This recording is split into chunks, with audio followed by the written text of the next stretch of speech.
All right, President Trump vowing to crack down on border security. As DHS estimates, we can currently expect 10,000 migrants at our doorstep in a matter of weeks. So what does Congress need to do? Florida GOP Senator Marco Rubio is all over this. The son of two immigrants himself, who's also worked hard on immigration reform, some type of compromise. Senator, what do you think this weekend's surge at our border does for this issue? Well, hopefully it makes people pay more attention to the catastrophe that we have on our hands with regards to all this. Let's begin with a simple predicate. We are a nation that has always welcomed immigrants. We continue to welcome immigrants. We want to welcome immigrants into the United States. There has to be a process for immigration, a process that controls the number of people, who they are, we know more about them, the pace in which they enter, how many people every year. There has to be a process for that. Just like there is for charity, like there is for anything, there has to be a process for people to access generosity. What's happening in the border is a deliberate effort to test that system and to sort of create a crisis around it.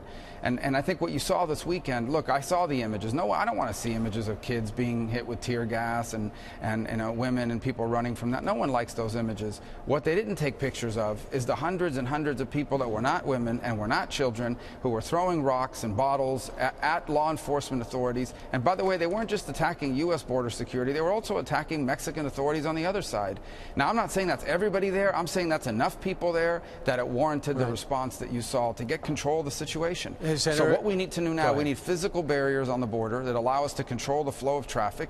And we also need by the way, one of the best things that we can do, if possible, and we're going to have to re-examine what we're doing about it now, is help countries like Honduras and Guatemala deal with the reasons why people are leaving in the first place. That's the ultimate border security. But in the short term, we have to have the physical structures that protect our border and funnel traffic in a way that border security and authorities can track it better and control it better. All right, so Senator, just to get clarification, for people who looked those images and took different things from it, just know it's not unique. There was just video there. In 2012, the President Obama administration used tear gas 26 times at the border. 2013, it's 27 times.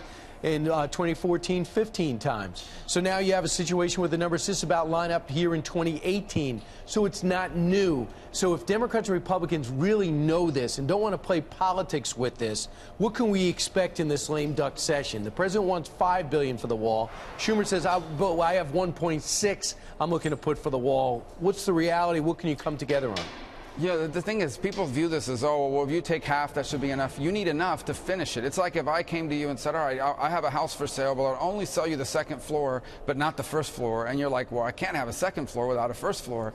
The wall's similar to that. Having a partial wall is not enough. This is a project that's designed to flow traffic. What you want to do is you want to cut off areas where people can cross so that they can only cross in certain places, and then you can monitor those places.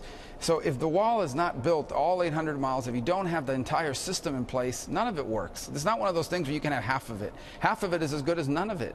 And the purpose of a wall is not to keep people out per se, but to funnel the people that are allowed to come in, to make sure they are entering through points of entry that we can monitor for everything from human trafficking to drugs and contraband and vice versa. And so it's actually safer for everybody. That is the purpose of the wall. That's the reason why we have all those little barricades and stuff at TSA. So people have to walk through a line, and you can monitor people when they walk through the line at the airport. Well, it's a very similar concept. I guess you're not very hopeful of getting something done in the lame duck session and with the what could be a hostile house to what you want to do. You also care a lot about what's happening in China as the president sits down with President Xi shortly. You hope the president brings up religious freedom over there because they're cracking down big time, especially on Muslims, correct?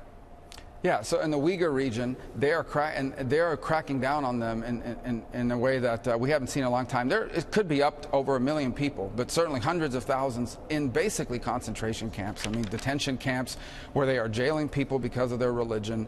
And the world is only, and you know what's really been outrageous about this is that all over the world, even many of the Muslim countries have been silent about it because China has apparently bought their silence. It's an outrage. I want the president to raise that, and I also want the president to raise the broader issues of our relationship with China. They're cheating and they're stealing American intellectual property, their unfair trade practices, and I hope we don't make the first offer because Xi has made it a career of allowing his, in a deadlock situation, he sits back and lets the other side offer first so you can negotiate against yourself. Senator, thanks so much. Appreciate it. We'll look forward to seeing what happens at the G20.